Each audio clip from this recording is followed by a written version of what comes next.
नमस्कार। मुद्दा तो है मैं आपका स्वागत है। मैं हूं आपके साथ ब्रजेश चौक से। आज मुद्दा है सियासत ऑन, मुसलमानों का हितैषी कौन। जी हां, वक्फ संशोधन बिल आने के बाद से ही मुसलमानों को लेकर प्रदेश में सियासी माहौल गर्मा रहा है। लिहाजा इस सियासी तपिश के बीच अब बीजेपी प्रदेश अध्यक्ष बीडी शर्मा ने भी कहा है कि बिना किसी भेदभाव के मुसलमानों को सरकार की योजना का लाभ मिल रहा है, भले ही उनका वोट मिला हो या ना मिला हो। तो वहीं कांग्रेस अब आरोप लगा रही है कि बीजेपी मुसलमानों का हित सोच ही नहीं सकती, वो सिर्फ इस वर्ग को लेकर राजनीति करती है। खैर, इस बयानबाजी ने अब कुछ सवाल भी खड़े कर दिए हैं। उन सवालों को भी हम आपके सामने रखेंगे, लेकिन उससे पहले देखिए ये रिपोर्ट।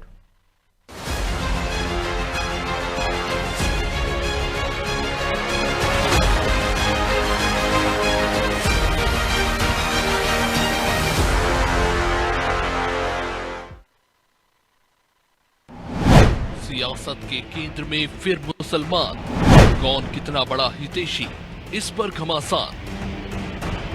सबका साथ, सबका विकास, बीजेपी का ये नारा भविष्य की राजनीति को साधने का वो हथियार है जिसको वो समय समय पर अपने लिए इस्तेमाल करती आई है।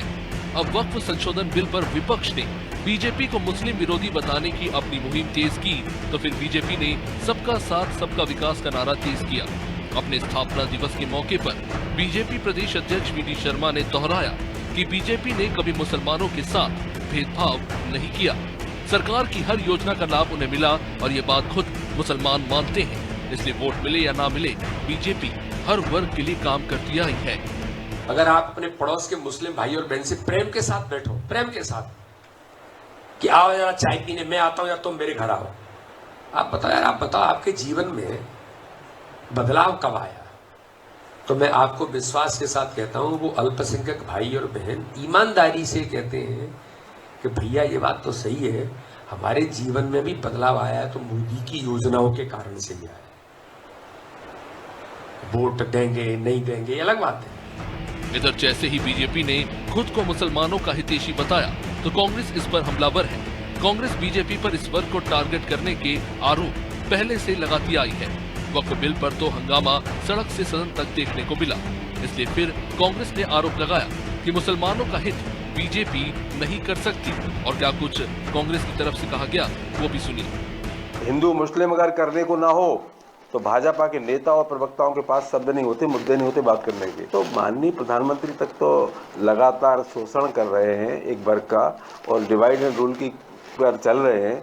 तो बीडी शर्मा जी, आप अपनी बात कैसे सिद्ध कर सकते हो जब आपके आका, आपके प्रधानमंत्री, जिन्हें आप भगवान के रूप में मानते हो, उनके मंदिर बना दिए आप लोगों ने, अब उनकी बात मानोगे आप कि आप जो कह रहे हो वो बात सच होगी? कुल मिलाकर कहे तो देश के साथ ही प्रदेश की सियासत के केंद्र में इन दिनों मुसलमान हैं और बीजेपी के एजेंडे में भी इस वर्ग को शामिल किया गया है। फिर चाहे बात स्थापना दिवस पर हर बूथ के सम्मेलन में वक्फ बिल, 3 तलाक समेत अन्य मुद्दों पर चर्चा की हो या फिर सौगात ए मोदी की, बीजेपी खुद को हर वर्ग की पार्टी साबित करने की कोशिश में जुटी है। तो कांग्रेस का प्रयास उसे एंटी मुस्लिम साबित करने का है। खैर, अब आने वाले दिनों में ही ये साफ होगा कि मुसलमानों का दिल जीतने में कौन कामयाब होगा। ब्यूरो रिपोर्ट, अनादि टीवी।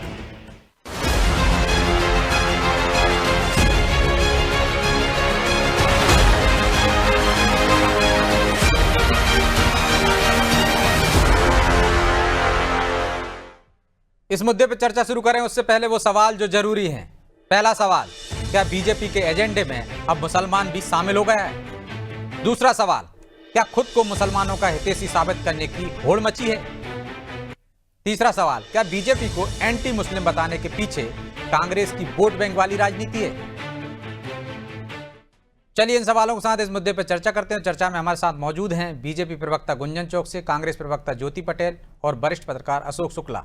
आप तीनों का बहुत बहुत स्वागत है। गुंजन जी, शुरुआत आपसे ही करते हैं। आपने कांग्रेस को सुना, उनके प्रवक्ता को सुना, वो कह रहे हैं आप एक वर्ग का, खासकर मुसलमानों का शोषण करते हैं, उनकी हित की बात तो सोच ही नहीं सकते आप लोग, बस विभाजन करने की बात करते हैं, लड़ाने की बात करते हैं, ऊपर से लेके नीचे तक, प्रवक्ता तक। दीजिए जवाब। ब्रिजेश जी, देखिए, मैं एक हमेशा पॉजिटिव नोट और सकारात्मकता से अपनी बात शुरू करने में यकीन रखती हूँ, इसलिए इन आरोप और प्रत्यारोप का खंडन बाद में करूंगी। पर सर्वप्रथम अपनी बात शुरू करूंगी भाजपा के मूल मंत्र से, वो है सबका साथ, सबका विकास, सबका विश्वास और सबका प्रयास।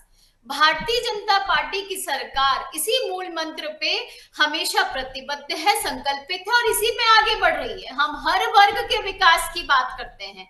हमने देश की जनता को सिर्फ 4 जातियों में बांटने की बात की है। वो धर्म के नाम पे नहीं बांटते, हम जातियों के नाम पे नहीं बांटते, हम रंगों के नाम पे नहीं बांटते। हमारे लिए सिर्फ 4 प्रमुख जाति है। वो है महिला, जिसका सशक्तिकरण हमारा उद्देश्य है। वो है गरीब, जिसका कल्याण हम के लिए हम संकल्पित है।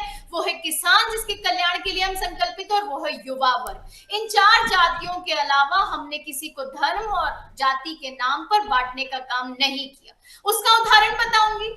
आप मुझे बताएं, ट्रिपल तलाक जैसे मुद्दे को किसने उठाया? किसने मुस्लिम बहनों को उनका अधिकार दिलाया?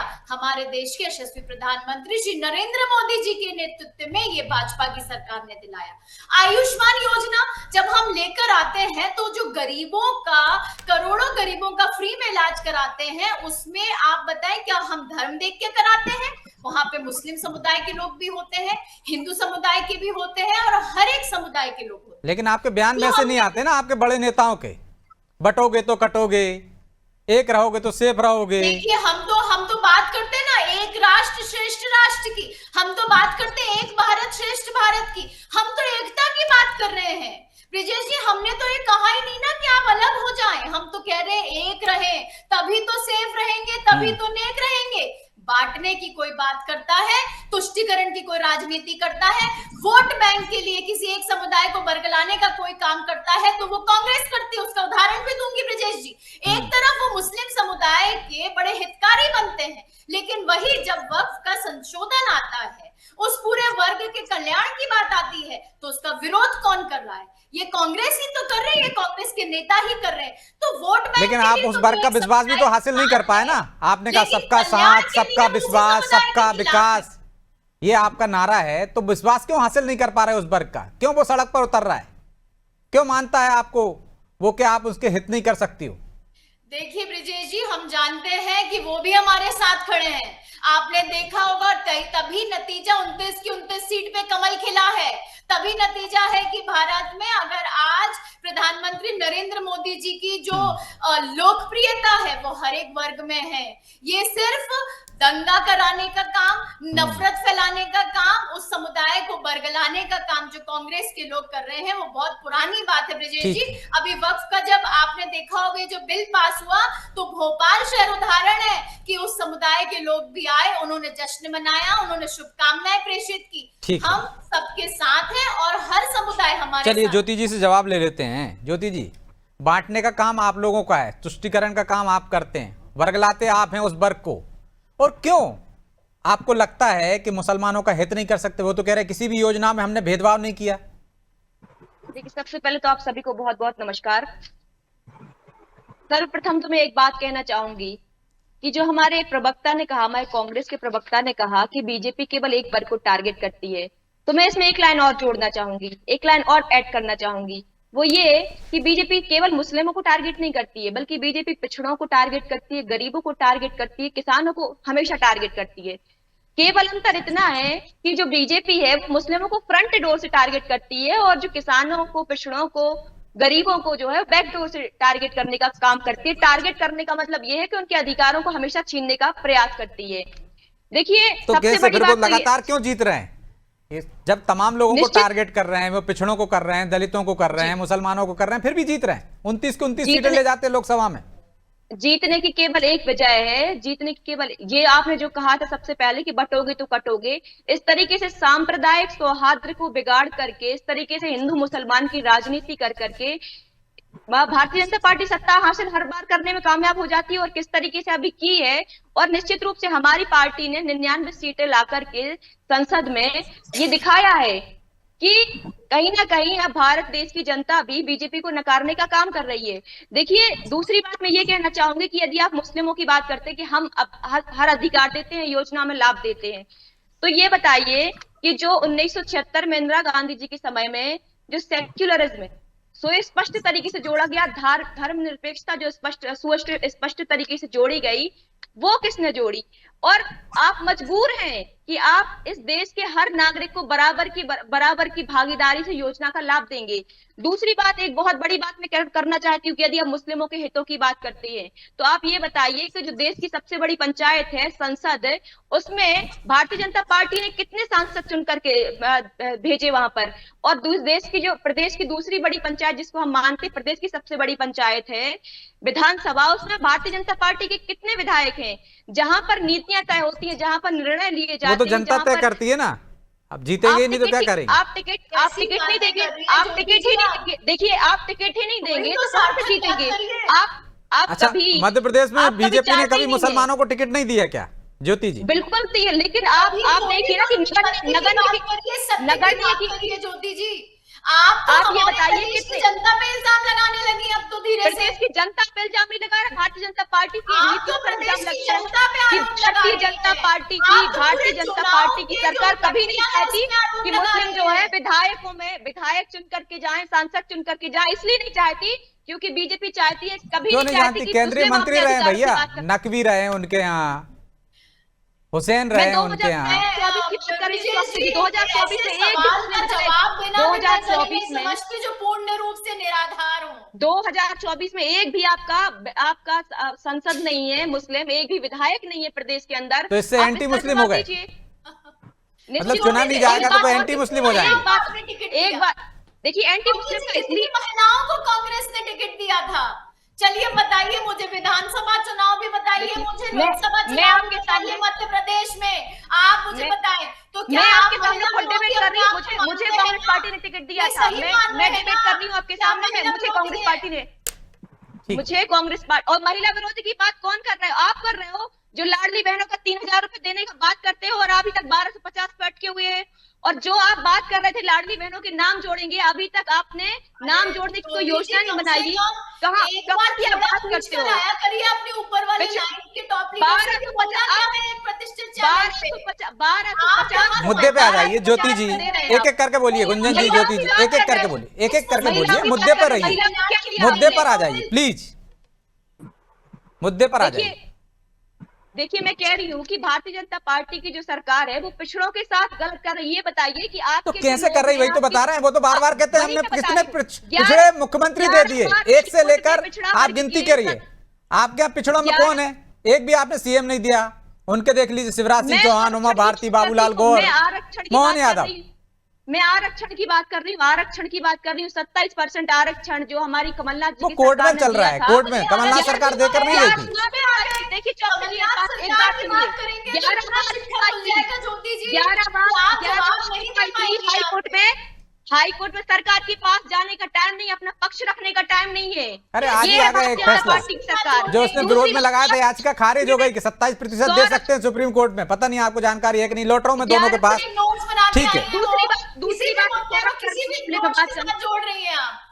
सौरभ शर्मा मामले में आपने 60 दिनों में ठीक है, चालान कहां से किया कहां पहुंच है। गए ज्योति जी? ठीक है, मैं लौट रहा हूं आप दोनों के पास। ठीक है, लौट रहा हूं, दूसरे दौर में आता हूं। ठीक है, दूसरे दौर में आता हूं। अशोक जी, दोनों ही प्रमुख दल हैं, मुसलमान हितैषी साबित करने में लगे हुए। ये होड़ क्यों? बीजेपी के कुछ नेता तो मानते हैं उनको वोट नहीं मिलते, फिर इसके पीछे क्या मकसद है? और बीजेपी को एंटी मुस्लिम बताने के पीछे कांग्रेस की क्या मंशा है? देखिए, 1992 में जब बाबरी विध्वंस हुआ के बाद से लगातार भारतीय जनता पार्टी को मुस्लिम विरोधी करार दे दिया गया। विश्व हिंदू परिषद के साथ जिस तरह से भारतीय जनता पार्टी खड़ी थी, तब से भारतीय जनता पार्टी पर ये एक तरह से ठीकरा फोड़ा जाता है कि वो मुस्लिम विरोधी है। लेकिन मेरा मानना यह है कि भारतीय जनता पार्टी न तो मुस्लिम विरोधी है, न दलित विरोधी है, न ओबीसी विरोधी है। और जैसा हम सब जानते हैं कि मोदी जी का एक नारा भी है, सबका साथ, सबका विश्वास और सबका प्रयास। तो जो कल्याणकारी योजनाएं हैं सरकार की, चाहे वो मध्य प्रदेश सरकार की हो या केंद्र सरकार की हो, उसका लाभ सभी वर्ग के लोगों को मिल रहा है और मुस्लिम भी इससे वंचित नहीं है। लाडली बहना योजना में भी कहीं ये देखकर, लेकिन कांग्रेस तो कह रही है वो मजबूरी है, क्योंकि संविधान में ऐसा आप विभाजन कर नहीं सकते हो, तो जो योजना है वो सबके लिए बनेगी। देखिए, कोई मजबूरी नहीं है। अभी जैसे वक्फ बिल का जो संशोधन आया, वक्फ बिल में जिस तरह से उन्होंने इसको पास किया है, लोकसभा में पास हुआ, राज्यसभा से पास हुआ, द्रौपदी मुर्मू के पास में, राष्ट्रपति के पास में ये जो है मंजूरी के लिए पड़ा हुआ है। तो जिसका बहुमत है वो उस तरह से संशोधन कर सकता है, क्या मजबूरी है? आज भारतीय जनता पार्टी सक्षम है, वो अगर चाहेगी तो जरूरत के मुताबिक संविधान में भी संशोधन कर सकती है, नए नियम बना सकती है, कानून बना सकती है। और अमित शाह ने तो साफ तौर पर ये कहा भी है लोकसभा में कि इसको मानने, कुछ लोगों ने जब कहा कि हम इस कानून को नहीं मानेंगे तो उन्होंने कहा कि लोकसभा का बनाया कानून है, मानना पड़ेगा आपको। कोई मजबूरी नहीं है। 32 करोड़ के आसपास मुस्लिम आबादी है, जिस तरह से एक अनुमान लगाया जाता है मुस्लिम आबादी को, और इसमें बड़ी तादाद में जो है मुस्लिम मतदाता भी है। और 2014 से आप देख लीजिए, 2014 से बीजेपी जो है इस की नाराजगी का सामना करते हुए भी लगातार राजनीतिक सफलता दर्ज कर रही है। तो ये कहना तो गलत होगा कि उनकी मजबूरी है, कोई मजबूरी उनकी नहीं है। जो सबका साथ चाहते हैं, सबका विकास भी चाहते हैं, और उनकी नजर में सब बराबर है। ये ठीक है कि राजनीतिक दल जो है कोई ध्रुवीकरण करना चाहता है, कोई तुष्टीकरण करना चाहता है। कांग्रेस पे ये आरोप था कि वो मुस्लिम तुष्टीकरण की बात करती है, भारतीय जनता पार्टी लगातार ये आरोप लगा रही थी। तो अब कांग्रेस ये आरोप लगाती है कि साहब ये मुस्लिम विरोधी हैं। ये पूरा राजनीतिक प्रपंच है जिसको हम लोग लंबे समय से देख रहे हैं। दोनों पार्टियों का मकसद ये है कि किस तरह से अपने वोट बैंक को साध लें, अपने पक्ष जो है एक वर्ग को कर लें। और चूंकि देश की राजनीति जो है हमारी कहीं जातियों में बटी है, कहीं संप्रदाय में बटी है, कहीं धर्म के आधार पर बटी हुई है, तो निश्चित तौर पर ये सब चीजें तो चर्चा में रहेंगी और अभी भी चर्चा में ये रहती है। तो कांग्रेस कहीं प्रो मुस्लिम होने का दिखावा करती है और बीजेपी को ये साबित करने की कोशिश करती है कि साहब ये मुस्लिम विरोधी है। हालांकि इसका कोई राजनीतिक फायदा कांग्रेस को नहीं मिल रहा है, क्योंकि विपक्ष भी बटा हुआ है, मुस्लिम वोट भी बटा हुआ है। और अब धीरे धीरे मुसलमान भी ये समझने लगे हैं कि भारतीय जनता पार्टी वैसी नहीं है जैसा उसको बताया जाता है। अगर वो वैसी होती तो कुछ भी कर सकती थी। जैसे सीए कानून के बारे में कहा गया था कि बहुत सारे मुसलमानों को देश छोड़ना पड़ेगा। मुझे नहीं लगता कि कोई एक भी मुसलमान जो है देश छोड़कर गया है, किसी को देश से निकाला गया है। तो इस तरह की भ्रांतियां फैलाने का काम ये राजनीति में होता रहता है। हालांकि इसका कोई बड़ा फायदा कांग्रेस को मिलता हुआ नहीं दिखता। तो ज्योति जी, कोई फायदा तो मिल नहीं रहा आपको भ्रांतियां फैलाने से, और सब राजनीतिक प्रपंच है, कोई भेदभाव नहीं हो रहा है उनके साथ। देखिए ऐसा है कि वक्फ बिल पे यदि हम बात करें तो जो कि पूर्णतः असंवैधानिक और अलोकतांत्रिक है, तो वो बिल संविधान कहाँ से हो गया? संविधान में पास हुआ भाई। आप कोई बात ज्योति जी कैसे होगा बताइए? जिनको बहुमत है लोकसभा में पास हुआ भाई वो। बात रखने दीजिए, आप बात। अरे असंवैधानिक कह रहे हैं आप, शब्दों की बात कर रहा हूँ। वो मुस्लिम, देखिए आप मेरी बात एक मिनट, आप मेरे बीच में क्यों बोल रही हैं? आप बीच में क्यों बोल रही हैं? आप ये बात कानून को असंवैधानिक कह रहे हैं। देखिए मुस्लिम जो है, ठीक है, उनका सीधा सीधा आरोप है ना कि आलोकतांत्रिक कैसे हो गया, असंवैधानिक कैसे हो गया? भाई संविधान के तहत ही तो पास हुआ है ना। देखिए काली पट्टी लोकसभा में पास हुआ, राज्यसभा में। ज्योति जी कैसे असंवैधानिक हो गया वो? आप अपने शब्दों पर गौर करिए ना। काली पट्टी बांध करके मुस्लिम उतरते हैं सड़कों पर, हाथ जोड़ते हैं बीजेपी के हाथ जोड़ते हैं, मोदी जी के हाथ जोड़ते हैं कि हमें ये कानून नहीं चाहिए, मुस्लिमों का इतना भला मत करिए। उसके बाद भी भारतीय जनता पार्टी लगी हुई है। अच्छा, क्या बुरा हो गया इससे और असंवैधानिक कैसे हो गया? आप ही बता दीजिए। जब मुस्लिम, भाई विरोध तो हर चीज का होता है, आपकी सरकार रही तब भी विरोध हुआ है। पूरे के पूरे मुस्लिम जब नहीं चाहते हैं कि ये बिल आए, तो उसके बाद भी यदि बिल लाया जा रहा है, क्यों एक पूरे समुदाय को टारगेट कर रहे हो? अगर आप समुदाय की बात कर रहे हैं सकते तो कम से कम बुरा तो मत करिए।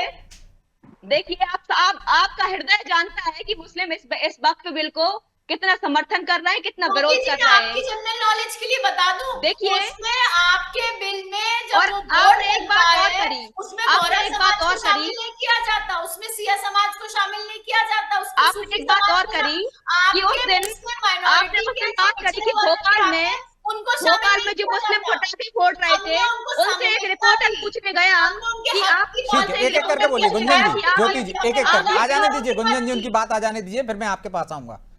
जी ज्योति जी, देखिए ऐसा कानून ला रहे हैं कि जनता हाथ जोड़ रही कि भाई हमें ऐसा कानून नहीं चाहिए। कहाँ जनता जोड़ रही है? हमें तो सड़कों पर दिख नहीं रही ना। यदि इतना ही उनका विरोध होता तो हर आदमी सड़क पर बैठा होता, हर आदमी सड़क पर बैठा होता। सिर्फ कांग्रेस के अलावा कौन दिख रहा है बताइए आप? जी आपको नहीं देखे काली पट्टी पहने? अरे तो आप बताइए, आप दिखा दीजिए, आप 4 तस्वीरें दिखा लीजिए। काली पट्टी बांधकर एक सांकेतिक विरोध हुआ ना। यदि उनके खिलाफ इतना होता तो सड़क पर बैठे होते सब। आपकी सरकार 3 काले कानून लाई, पूरे किसान सड़कों पर आ गए और उन्होंने हाथ जोड़े कि भाई हमें ऐसा भला नहीं चाहिए। उसके बाद ही आपकी सरकार लगातार किसानों का भला करने में लगी हुई है, और उसके अंत में ये हुआ कि आपकी सरकार को वो 3 काले कानून वापस लेने पड़े। ऐसे ही वक्त तो वही तो कह रहे हैं, यदि मुसलमानों के लिए इतना खिलाफ होता तो वो भी वैसे सड़क पर बैठे होते ना। ज्योति जी हुई है जबरदस्ती की भला, और एक बात और भी चौकसी जी, आज के दिन एक बात और कहना चाहूंगी। आज विश्व स्वास्थ्य संगठन है, अभी मैं कुछ देर पहले आपकी टीवी पर एक उनका स्वास्थ्य मंत्री जी का एक भाषण सुन कहाँ रही से थी। कहाँ चले गए? मुद्दे पर आइए ना, मुद्दे पर आइए प्लीज। अरे आप इधर उधर की अपनी बात, जो टॉपिक है उस पर बोलिए ना ज्योति जी, टॉपिक पर बोलिए। आप कभी सौरभ शर्मा पे चली जाती हैं, कभी विश्व स्वास्थ्य दिवस पर चली जाती हैं। मैं नहीं चाहती कि देश के लोग मुसलमान बचे रहे। आज दमोह में 7 लोगों की आपके पास मुद्दे पर बोलने के लिए शब्द नहीं है क्या ज्योति जी? सिर्फ मुद्दे पर बोलिए, मुद्दे पर आपके पास कुछ नहीं है बोलने के लिए। बस इतना सा है कि मुसलमानों के साथ अत्याचार हो रहा है। काम जिस पार्टी ने किया है आपने भारतीय जनता पार्टी की सरकार वोट बैंक के लिए मुसलमानों का हक छीनने वाली पार्टी आज मुद्दे पे बात भारतीय नहीं जनता पार्टी ने अल्पसंख्यकों का बजट घटाया इस बार, आप उस पर बोलिए। 2024 में आपने 1576 करोड़ रुपए आवंटित किया, उसमें से मात्र 574 करोड़ आपने केवल खर्च किया। इस बार आपने बजट में कटौती करके आधे से भी कम कर दिया। आप इस पर बोलिए। क्या आप मुझे बता दें कि क्या ये जो आवास योजना है उसमें मुसलमान बहनों को या भाइयों को घर में आप बजट पे बात करिए, आयुष्मान योजना है आप बजट पे बात करिए, कितना बजट किया आपकी सरकार ने? को मिलता है हर समुदाय आप बजट पे बात करिए, अल्पसंख्यक मंत्रालय में कितना बजट? ये बजट पर डिबेट नहीं हो रही ना, आपने अपनी बात रख दी उसमें, ठीक है। की बात कर रही हूँ, अल्पसंख्यकों का बजट भारतीय जनता पार्टी वो तो अशोक जी कह रहे कुछ फायदा नहीं होने वाला आपको, ऐसे राग अलापने से वो अल्पसंख्यक वर्ग भी आपके साथ नहीं आ रहा है, खिसकता जा रहा है, महिला भी जा रही है। 3 तलाक का भी आप विरोध करते हैं, 370 का भी विरोध करते हैं आप, अब वक्फ बिल का भी विरोध कर रहे हैं। कांग्रेस पार्टी सत्ता की लोलुपता में नहीं पड़ी रहती, वोट बैंक की राजनीति नहीं करती, सच्चाई का साथ देती है कांग्रेस पार्टी हमेशा। 370 के लिए आप सच्चाई, ट्रिपल तलाक के विरोध सच्चाई का साथ देती है। अरे महिला है आप, महिला होके तो कम से कम एक किसी और महिला के लिए इस तरीके की बात नहीं करें। 3 तलाक की बात करता है, कम से कम इतना तो इतना कह रही हूँ कि आप हिंदू मुसलमान की राजनीति से बाहर निकलिए। वो सही था, मुसलमान भी इसी देश का हिस्सा है और आप लोग हिंदू मुसलमान की राजनीति से बाहर निकलिए। देश में और भी कई मुद्दे हैं, किसानों का मुद्दा भी है, डॉक्टर, फर्जी डॉक्टर जो साथ जिसकी वजह से साथ लोगों की जानें चली गई, जो बीजेपी की IT फैमिली आप किसको बैठा है, उस पर आप बात करिए। एक एक करके बोलिए प्लीज। क्या मुद्दा उठता है, क्या जवाब देती है, क्या चलिए मैं माफी चाहता हूं क्योंकि समय की बाध्यता है, इसलिए चर्चा को यहीं विराम देना होगा। आप तीनों का बहुत बहुत धन्यवाद। तो निश्चित तौर पर मुसलमानों को लेकर जो सियासत हो रही है, वक्फ बोर्ड को लेकर जो सियासत हो रही है, और यदि एक वर्ग ये कोशिश कर रहा है कि वो विश्वास जीतने की कोशिश कर रहा है, तो सियासत क्यों हो रही है? वोट बैंक है इसके पीछे। कांग्रेस चाहती है ये वोट बैंक उसका एकमुश्त है, खिसक ना जाए। बीजेपी चाहती है इस वोट बैंक में सेंध लग जाए, इसमें बंटवारा हो जाए ताकि उसको फायदा हो जाए। इसलिए योजनाओं पर भी सवाल उठा रहे हैं, और यदि बिल आ रहा है तो उस पर भी सवाल उठाए जा रहे हैं और उसके साइड इफेक्ट बताए जा रहे हैं। एक पक्ष कह रहा है उसके फायदे क्या है, दूसरा पक्ष कह रहा है उसके नुकसान क्या है। इसी तरह से मतदाताओं को भ्रमित करने की कोशिश की जा रही है। लेकिन क्या मतदाता भ्रमित होता है? वो समझदार है और आने वाले समय में बताएगा कि वो इस बिल को किस तरह से देखता है और कौन बंटवारे की राजनीति कर रहा है। बहरहाल मुद्दा तो है, इतना ही। मुझे दीजिए इजाजत और आप देखते रहिए अनादि टीवी। नमस्कार।